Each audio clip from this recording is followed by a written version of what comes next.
Maandag aand, die 9de Junie. Ek moet elke keer kyk vir die kalender, want ek sê vir julle nie, die tyd loop eenvoudig net vir my te vinnig uit. Ons gaan vanaand aan met ons Bybelstudie. Ek gaan eers wag as so 2 of 3 mense opkom. Ons gaan vanaand aan met ons Bybelstudie en ons gaan kyk na die koning, nie na die konings nie, ons kyk na die profete. En ons is tans besig met die profete Elia. En die rede hoekom ons na die profete kyk is omdat diegene wat nou al gereeld bietjie Bybelstudie kyk, weet dat ons is gebou, ons as wedergebore Christene. Ons word gebou, ons geloof word gebou, dit wat ons glo, dit wat ons weet van die skrif en sovoorts. Al hierdie goed word gebou op die hoeksteen van Jesus Christus met die fundamente, die profete en die apostels.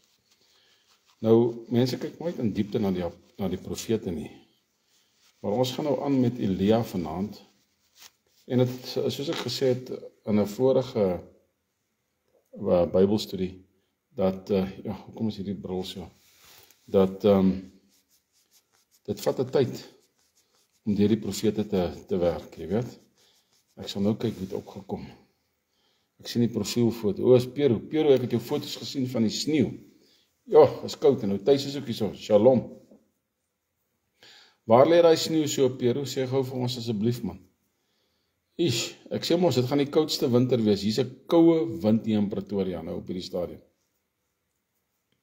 Hierdie laptop van my sê 11 grade, maar ek dink nie dis 11 grade nie. Ek sê, dit voel erger as 11 grade. Dit voel baie erger as 11 grade. In elk geval, ons gaan nou aangaan met 1 Konings, en ons kyk na 1 Konings 18 vanaand.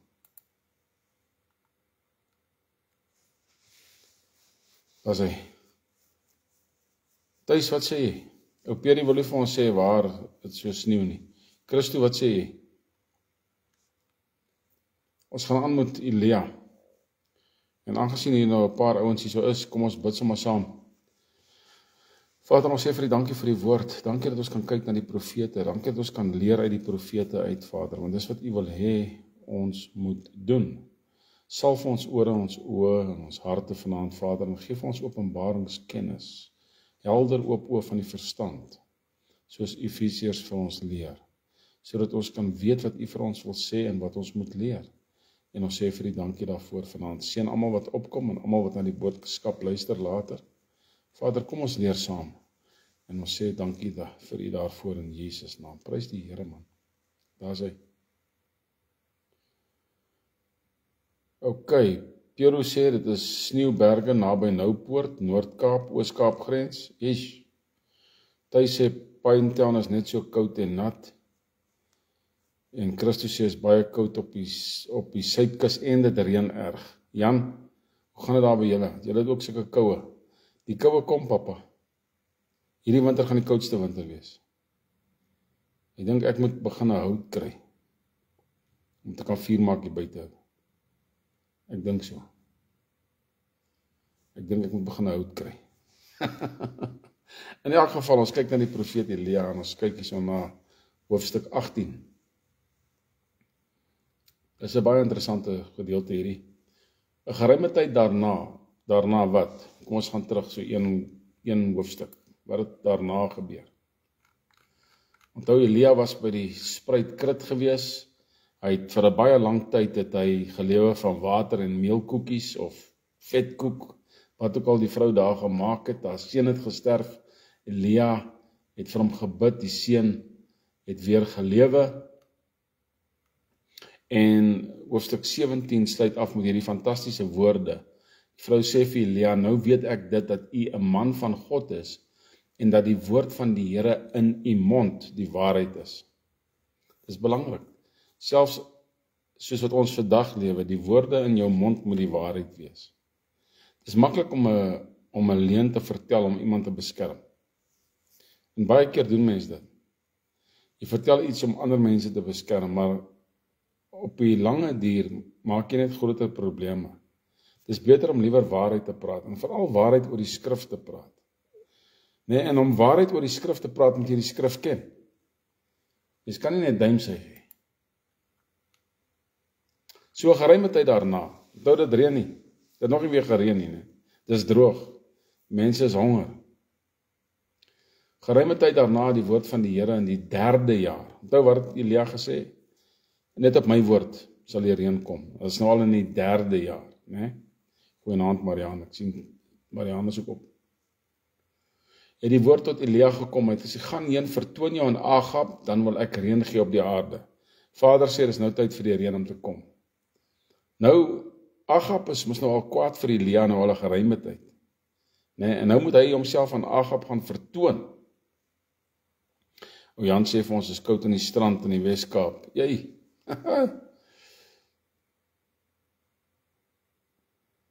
nou gaan hy na Agab toe, maar hy is bang vir Agab. Dis nou al 3 jaar, dis in die 3de jaar nou. En die hongersnood was swaar in Samaria gewees.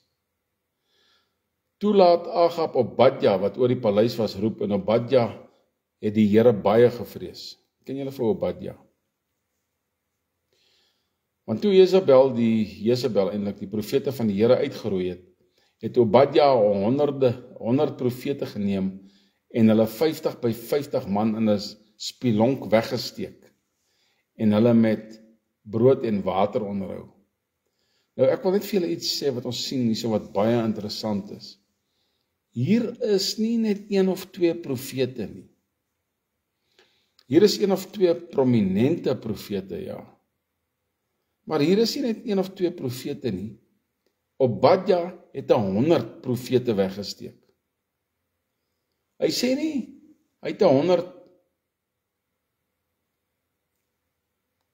priesters weggesteek nie.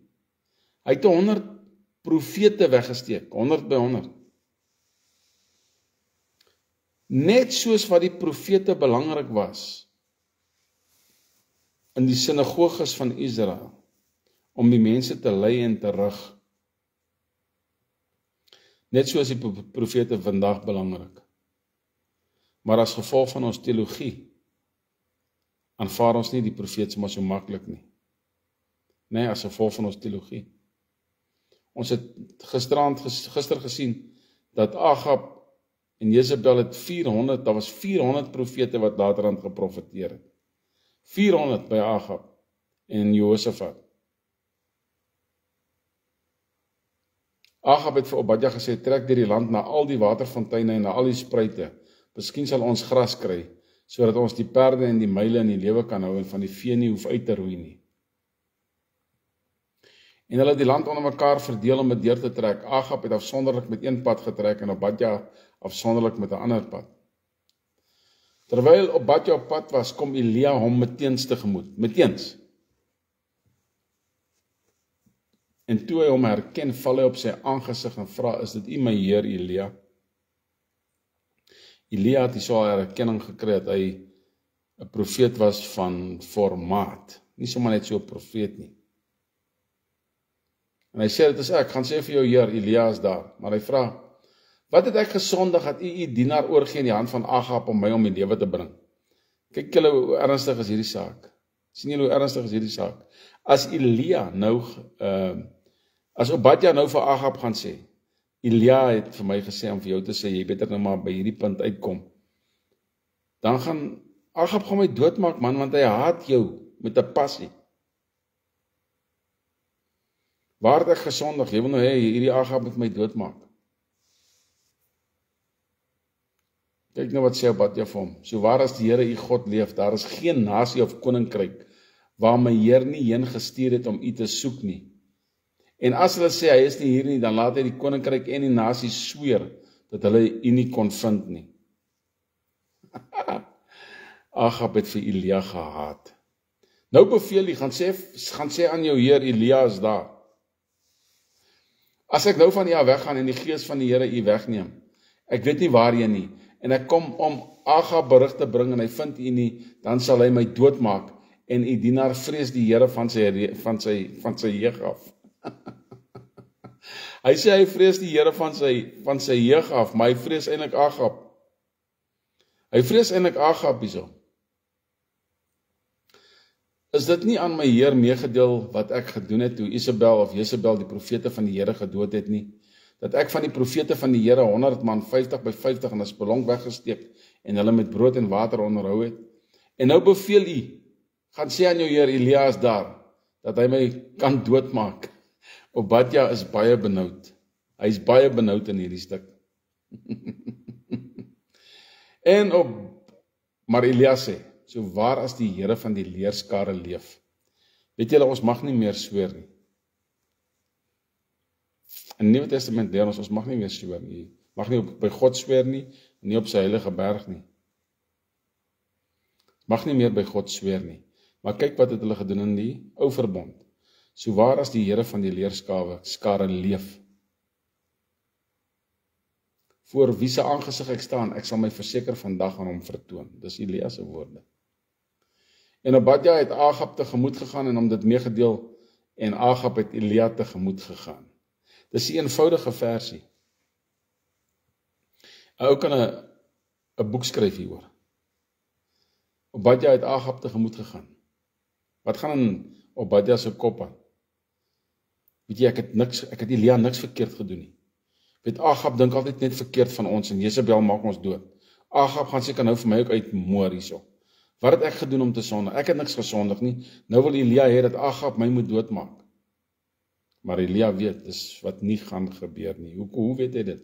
Want hy's 'n ware profeet. En hier kom Agab Elia tegemoet. Wat gaan in Agab se kop aan? So waar as wat ek die koning is van Israel, ek deurboor Elia met 'n spies vandag. Ek kap sy kop af met 'n swaard. Wat gaan in Agab se kop aan?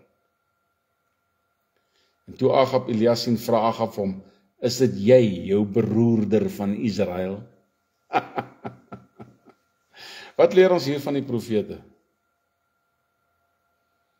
'n Profeet, is nie net daar om mooi woordjies te sê nie. Jy weet, die Here sê, jy gaan môre geld deur die pos kry. Sulke twak nie. Die profeet kom en hy krap die nasie deur mekaar. En hy sê, as gevolg van julle afgodery, sal dit nie reën nie. Wat gebeur nou in ons land? As gevolg van hulle afgodery, Sam Gomas in die regering. Hier kom die koue nou. Praat ons nou verkeerd, of praat ons nou reg, of wat? Tyd gaan ons nou leer. Tyd gaan ons nou leer hoe koud gaan hierdie winter wees. En ek sê nou al vir julle, ek kry nou al koud. En is nou net die begin van Junie. Ek kry koud.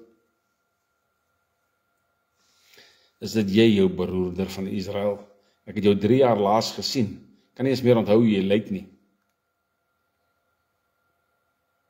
Toe sê hy, ek het Israel nie in beroering gebring nie, maar u en u familie, deurdat u die gebooie van die Here verlaat het en agter die Baals aangeloop het. Het is interessant dat hy hierso van die Baals praat.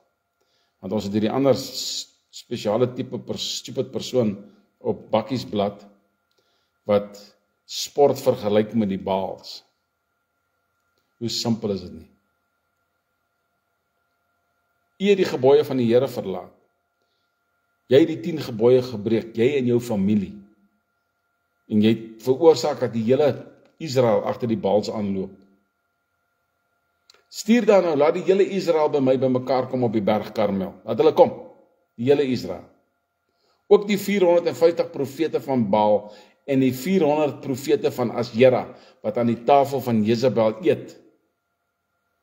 Hierdie afgode dienende profete, whatever die ou dit wil noem. Hulle eet selfs by Jezebel se tafel. So hier's 850 man, wat hy ook daar wil sien. Elia wil hulle ook daar sien. Kry die hele Israel. Hy sê dit vir die koning. Hierdie koning wat hom wil doodmaak. Hy sê van luister die Agab. Agabie, kry hulle by mekaar. Maak vir Israel by mekaar en maak seker hulle kom na die berg Karmel toe. Wat doen die koning? Vers 20. Agab het gestuur onder al die kinders van Israel en die profete op die berg Karmel by mekaar te laat kom. En hulle het gekom.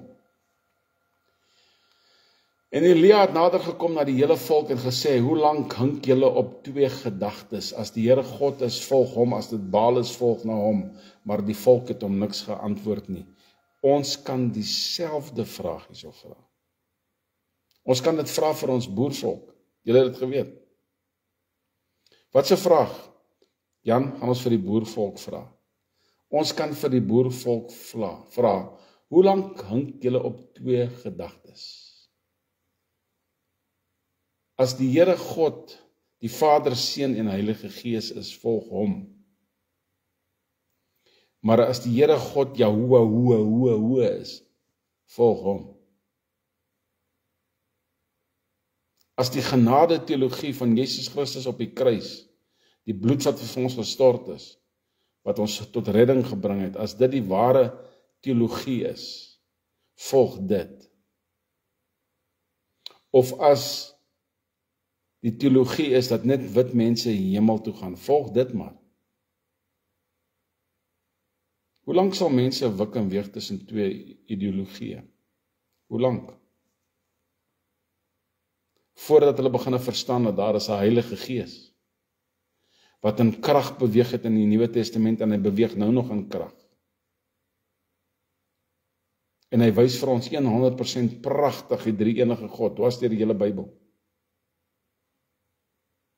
Maar wit teologie wil kom met hulle leuns en hulle verdraaiing van die skrif, verdraaiing selfs van die Grieks, en die Hebreëus en die Aramees, om hulle teologie te pas. Hoe lank gaan hierdie boervolk tussen hierdie 2 berge staan? Weet jy dat selfs Siener het gesê, nee, daar kom 'n man na my, hy is nie van my kerk nie. Hy is nie van my kerk nie, sê Siener. Wat 'n kerk was Siener gewees? Siener was gereformeerd, nie NG nie. Wat is Nederduits gereformeerd? Hy was nie NG nie, hy was die ander ene. Wat is die ander ene? Hy was nie konservatiewe Christen nie. Hy sê, daar kom 'n man, en ek het al julle verduidelik wie hierdie man is. Hierdie man het Siener geken, hy het hom geken as 'n man, hy het 'n voorbeeld van die man geken. In John, wat is John se van? Nie John Darwin nie, John G. Lake. John G. Lake, wat in 1905 in Suid-Afrika aangekom het. Ek dink dit was 1905. 'n Man wat met die gawes van God beweeg het, en mense laat uit rolstoele uit laat opstaan het met die krag van die Heilige Gees.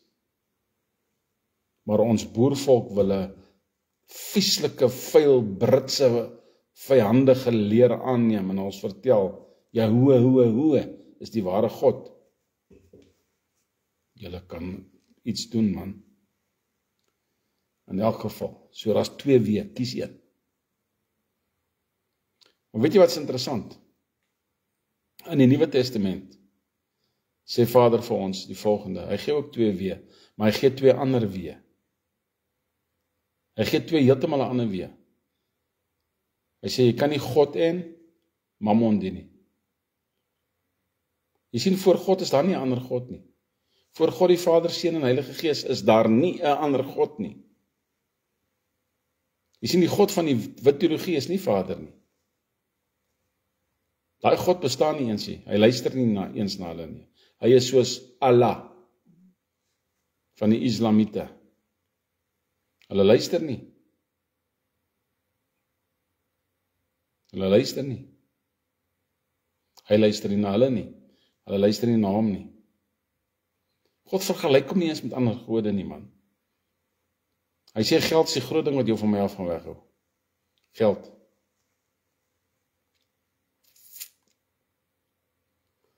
Kyk wat sê Elia vir hulle. Toe sê Elia vir die volk, ek het alleen oorgebly as profeet van die Here.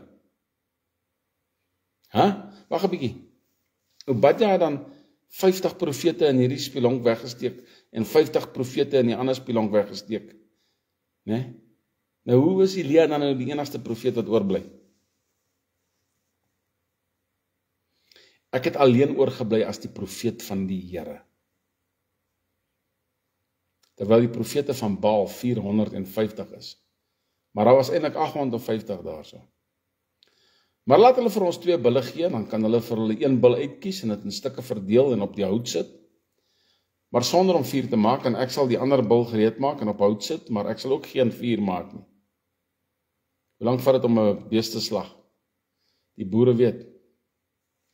Roep julle dan die naam van julle God aan, en ek sal die naam van die Here aanroep, en die God wat met vuur antwoord, hy sal God wees. Is dit nie interessant? Die ouens wat so agter name aan hardloop, nee. Is dit nie interessant dat die Bybel sê die naam van die Here? Weet julle dat die woord Baal beteken ook Here? Dit beteken ook Here. Maar toe Elia gepraat het, en die profete van ouds en die rigters gepraat het, almal het geweet, wie is die ware Here? Daar kom ou Jan met die ware datum, 1908. John G. Lake. Almal het geweet, wie is die ware Here? Dis presies soos wat die ouens vandag met die Islamiete praat. Weet jy wat sê hulle vir hulle? Hulle sê, julle Koran is vals. Wat beteken Koran? Woord van God. Hy sê, julle Koran is vals, ons het die ware Koran, sê hulle vir die Islamiete. Dis presies wat hier gebeur het. Ons het die ware Koran, ons het die ware Bybel, ons het die ware woord van God. Dis presies wat hier gebeur het. Ons het die ware Here, julle die valse Here. Ons het die ware Baal, julle die valse Baal. Ons dien nie 'n afgod nie, ons dien die Baal wat woon in die hemele, die Here van die leerskare, as jy nou die vertalings wil gebruik. As jy nou die vertalings wil gebruik, dan kan jy dit so noem as jy wil. Jy sien, wanneer mense nie naby die Seun van God loop nie, Yeshua Mashiach in die Hebreëse taal. As jy nie naby Jesus Christus lewe nie, die Messias, in die Afrikaanse taal, vertaal uit die Grieks uit. As jy nie naby hom lewe nie, gaan hierdie woord van God vir jou niks beteken nie.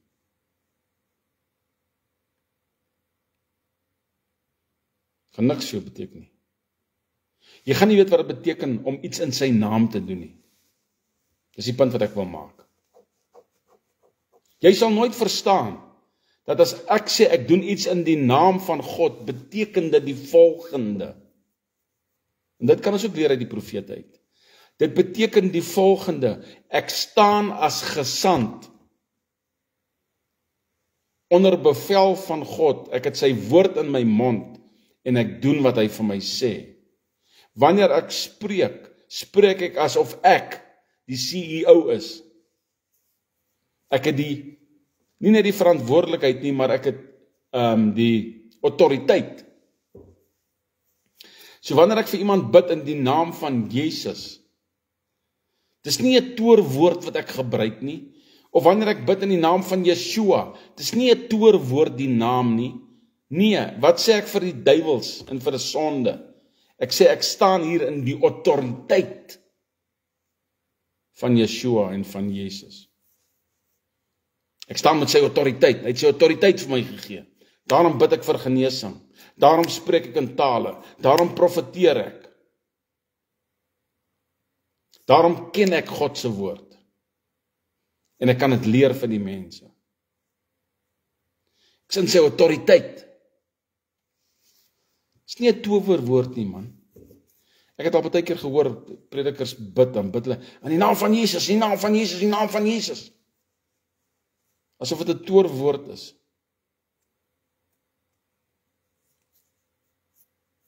Een keer in 'n kerk in Windhoek het daar 'n vrou gemanifesteer. Sy was demonies besete. Wel in hierdie geval was sy was nie besete nie, maar sy was demonies verdruk. Daar's 'n verskil, daar's 'n verdrukking en daar's 'n inwoning, as ek dit so kan stel. Verdrukking en inwoning. Possession en oppression. Oppression is 'n verdrukking. Possession is 'n inwoning. Sy was geoppressed deur hierdie duiwel. En hulle het vir die vrou gebid in die naam van Jesus, in die naam van Jesus, in die naam van Jesus. Toe sê ek vir hulle, staan net een kant toe asseblief nie. Toe sê ek vir daai duiwel, Elmo goeie naam, toe sê ek vir daai duiwel, ek staan hier so in die autoriteit van God die Vader, Seun en Heilige Gees, uit duiwel. Toe vlug hy duiwel. Daai mense is getuienis van wat daai dag gebeur het. Net so. Want die duiwel het die autoriteit verstaan. Ek weet nou nie hoekom ek op daai rigting afgaan nie, maar dit as gevolg van Elia. Dis dieselfde met die seuns van die skewe seuns, die seuns van Skewa, wat vir Legioen ontmoet het op die pad, die duiwels besete man. En toe sê hulle, in die naam van Jesus Christus, van wie Paulus spreek, kom uit hierdie man uit. Wat sê daai duiwels vir hulle? Ja, ons ken vir Jesus. Ons ken vir Paulus. Maar wie is julle? En toe voeter daai duiwelse besete man hulle op. Dit moes 'n gesig gewees het. Al 7 van hulle, toe deel hy 'n klomp taai klappe daar uit. Jy sien, hierdie 7 ouens van Skefa, hulle het nie die autoriteit van God verstaan nie. Hulle het nie die autoriteit verstaan nie. Elia het autoriteit verstaan. God het vir Elia op sy woord gevat. Want wat sê Elia vir hulle? As gevolg van julle afgodediens, man, sê ek nou vir julle, dit sal vir 3 jaar nie reën nie. Jy kan sommer hoor hoe sit die ouens in die kerk en hoe sê hulle, ag, wie is jy om dit vir ons te sê? En 3 jaar later is die hongersnood swaar in Samaria. En selfs die koning Agab, toe Elia gesê het, luister hierso, maak vir Israel bymekaar. Luister hierso, maak hy valse profete ook sommer bymekaar, bring hulle na die berg toe. Toe maak hy so. Toe doen hy dit.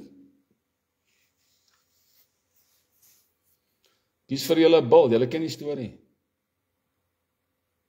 Hulle het uitgeroep na Baal en rondgespring en hulle het heeltemal te kere gegaan. En Elia het nog met hulle gespot en gesê, roep harder, hy is mos 'n God. Hy is seker gepyns of hy is seker afgesonder, hy is seker op reis, miskien slaap hy, miskien moet hy wakker word.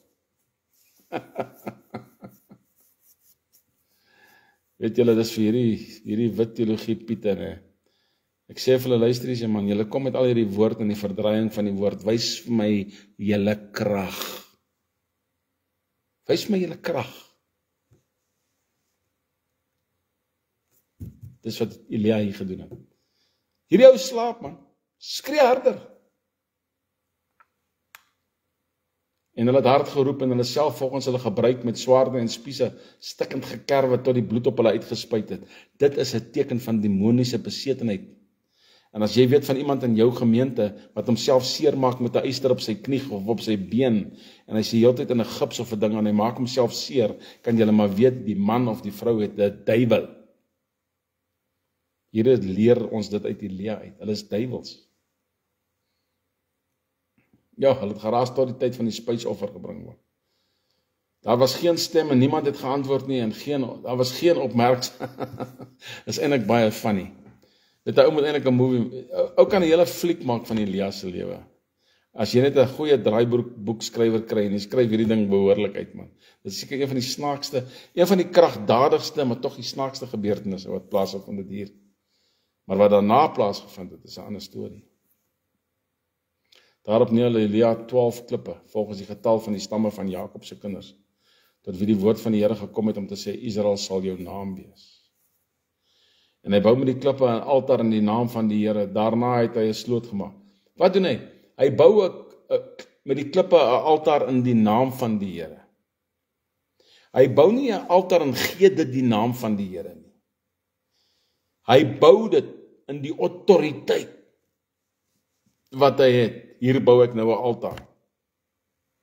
Soos wat God my beopdrag het. En ek doen dit in sy autoriteit en ek gaan nou allerlei dinge doen. Hy sê hierso, hy pak die hout op. Hy maak 'n sloot. Hy neem saad, hy gooi alles daarop. Hy sê bring 4 kruike vol water, gee dit op die brandoffer. Julle ken die storie, hy doen dit 3 maal. Hoekom doen hy dit 3 maal? Hoekom doen hy dit 3 maal? Daar's soveel goed in God se woord wat 3 maal gebeur. Soveel goed. 3 dae ter helle neergedaal. 3 jaar nie reën gehad nie. 3 dae in die maag van die vis, walvis. Die syfer 3 is 'n prominente rol in God se hiërargie. Hy gooi baie water aan. Die water loop al oor die altaar, oor die sloot uit. Nou begin Elia en hy sê, Here, God van Abraham, Isak en Israel. Hy sê nie Jakob nie, want Israel is op die berg. Sien julle moet raak lees. Hy sê, Here. Nou as jy nou daai woord Here wil vertaal, soos wat hierdie ideologie mense dit vertaal, hierdie wit ideologie, dan Elia die volgende gesê in Hebreëus. Hy het gesê Baal. God van Abraham, Isak en Israel. Jy sien die mense het verstaan, hy bedoel Here soos in 'n Lord. Dis 'n titel van respek wat hulle gegee het vir 'n klip wat niks beteken nie. Maar die mense het geweet van wie Elia praat. Adonai beteken eintlik die Here my God, dis Adonai. God van Abraham, Isak en Israel, laat dit vandag bekend word dat U God in Israel is en dat ek U knegg is, ou Rudy. Dat ek U knegg is en dat ek al hierdie dinge op U woord gedoen het. Alles wat ons doen dit op U woord, Here. Wat het ons gisterand geleer? As Vader vir jou iets sê, gaan kyk in die woord, of as jy iets wil doen, gaan kyk eers in die woord. Wag op die woord. Praat met die woord. Luister vir die woord. Antwoord my, Here, antwoord my, sodat hierdie volk kan erken dat U Here God is en dat U hulle hart tot U wil laat terugkeer. Kyk wat gebeur dan. Toe gebeur daar iets op daardie berg Karmel wat gebeur het in Jerusalem in die bokkamer. Daarop het die vuur van die Here neergeval. Die vuur van die Here het neergeval. Wie's dit? Wie's dit? Wie's die vuur van die Here? Dis die Heilige Gees van God self. Het geval op daardie offer. Die hout en die klippe en die stof het verteer. In ander woorde, as ek sê die Heilige Gees het op hierdie goed geval, die krag van God is mos die Heilige Gees. Die derde persoon in die Godheid. Die vuur van God, die krag van God, die Heilige Gees van God, val en hy verteer alles wat daar is. Toe die hele volk dit sien, het hulle op hulle aangesig geval en gesê, die Here, hy is God, die Here, hy is God. Hy is God, hy is God. En die Heilige Gees kom op Pinkster. En soos 'n vuur, vlamme, sê hulle, almal wat daar was, 150 mense, was nie net die 12 disippels nie, 150 mense was daar in daai bokkamer. Hulle het gebid, hulle het gevas, hulle het gewag, en toe val die vuur van God op hulle, die krag van die Heilige Gees. En toe hulle daar uitloop, toe praat hulle in verskillende tale, mensetale, hemelse tale, maak nie saak nie, maar almal wie hulle aangehoor het gesê, hy praat in my taal. So ek kon Afrikaans gepraat het, toe ek daar by die bokkamer uitgekom het, maar die Fransman het gesê, hy praat my taal, die Duitser het gesê, hy praat my taal, die Nederlander het gesê, hy praat my taal, ensovoorts, ensovoorts. En dan sê die ou langs my, nee man, hy praat my taal. Maar hulle kom uit in krag, die krag van God.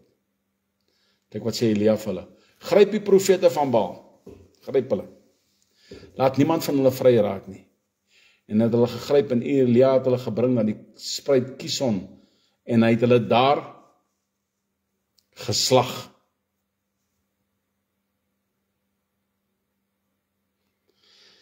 Ek dink nie God beopdrag ons om dit te doen nou in ons tyd nie. Nee. Rudy, ons moet hierdie imams gryp van Islamiete en hulle slag. Ek dink nie God wil dit van ons, ek glo nie hy verwag dit van ons. Hy sê julle moet julle vyande lief hê soos julle self.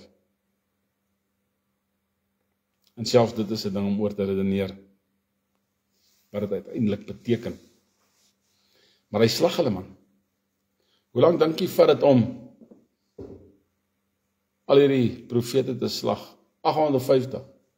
Die Baal-profete was 450. Maar daai ander klomp was nog 400 profete. En kyk nou, die koning van Israel, hy het nie huis toe gegaan nie. Hy het gestaan in al hierdie goed dophou, hy moes, want toe sê Elia vir Agab. Agab het daar gestaan en gekyk, hoe Elia 450 mense, of 850. Hy sê, jy beter hardloop, papa. Trek op, eet en drink, want hoor die gedruis van die reën. Met ander woorde, Agab was in sy tent gewees, daar was kos op die tafel, daar was drankgoed daar gewees, whatever hulle gedrink het. Elia sê basies vir hom, jy beter klaar eet. Jy moet nou ophou eet hierso, want hier kom die reën. En Agab, het geluister. Ek dink hy het so vinnig sy strydwa aan die gang gekry daar so. Ek dink hy het sommer hy kostafel omgestamp. En Agab het opgetrek om te eet en te drink, maar Elia het op die top van Karmel geklim en hom op die grond neergebuig en sy aangesig tussen sy knieë gesteek. Daarop sê hy vir sy dienaar, klim tog op, kyk na die see, en hy het opgeklim en uitgekyk en geroep, daar is nog niks nie. Toe sê hy, gaan weer, en hy doen dit 7 maal. Hoekom 7 maal? Ons praat van die krag van God. Hoekom 7 maal? Waarna verwys 7? In hierdie geval, want dit gaan oor die krag van God. Het verwys na die 7 geeste van God, wat eintlik net een gees is, die Heilige Gees. Maar Vader noem hom die 7 geeste, in die boek van Jesaja, ons sal dit nog behandel.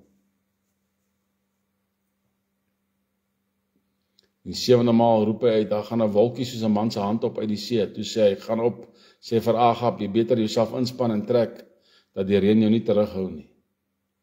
En in 'n oogwink, hoe vinnig? In 'n oogwink. Hy het so pas 'n klein wolkie gesien oor die see kom. Hy het so pas iets gesê, en toe in 'n oogwink was die hemel swart van wolke en wind, en 'n groot reën het gekom. In 'n oogwink. Jy dink nog, jy staan in die son, toe val die water. En nie hoe nie. En Agab het op die wa geklim en hy het weggetrek na Jezreel toe. Maar die hand van die Here was oor Elia, sodat hy sy heupe omgord het. Dit beteken hy het sy klere vasgemaak. Uit sy japon of sy boekleed het hy deur sy bene getrek en hy het dit met die ander kleed vasgebind, soos wat jy 'n sak sou vasbind. Amper soos wat jy 'n baba se doek sou vasmaak. En hy omgord sy lendene en sy heupe en hy het voor Agab uitgeloop in die rigting na Jezreel. Hoe loop jy voor? Hy het vir hom weggehardloop. Dis wat dit eintlik beteken. Dis wat dit eintlik beteken. En hier kan ons sien die krag van die Heilige Gees, en ons kan sien uit hierdie gedeelte uit, dat hoe lank moet 'n mens wik en weeg tussen 2 weë? Hoe lank gaan jy vir God dien, gaan jy vir Mammon dien? Gaan jy die Vader, Seun en Heilige Gees dien, of gaan jy 'n Vader dien, wat jy moet stukke skrif verdraai om by jou teologie te pas? Eindelik is jy besig om vir jouself net 'n gat te grawe. Want Paulus sê in die boek van Galasiërs, as enige iemand 'n ander evangelie verkondig, as die een wat ons aan julle verkondig het, mag hy vervloek wees. En dis hoekom ek altyd sê, dit is die ding wat ons boere ketting, is hierdie dom wit teologie ouens, want julle is dom. As julle my video kyk, julle is dom. Julle is totaal al onnosel, man. Julle kort die Heilige Gees, julle moet berou kry. Julle moet op julle knieë val soos Elia, en julle koppe in skaamte tussen julle bene indruk, en sê, Here, ons is jammer. In elk geval. En God gebruik Elia in krag. En Elia sê, ek doen alles wat die Vader vir my wys. Ek doen niks uit my eie uit nie. Dit is so belangrik om alles te doen wat jy doen, soos wat die Vader vir jou wys. En baie van ons het dit nie gedoen in ons lewens nie, man. Jy het werk aangepak, jy het take aangepak wat nie van God af is nie, jy het dinge gedoen sommer so, sonder om te bid, jy het geen voorbereiding gemaak voor God se aangesig nie. En jy het berou gekry, maar berou is te laat, want jy het pak gekry ook. Besighede het gefaal, dinge het net nie uitgewerk nie. Allerhande goed werk nie uit nie, wanneer ons nie doen wat die Vader sê nie. Nou ja, toe. Ons het baie vanaand uit Elia geleer, en die waarheid is, dat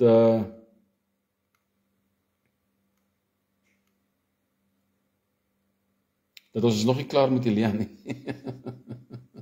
Daar is nog 1 Konings 19, 20, 21, en so aan.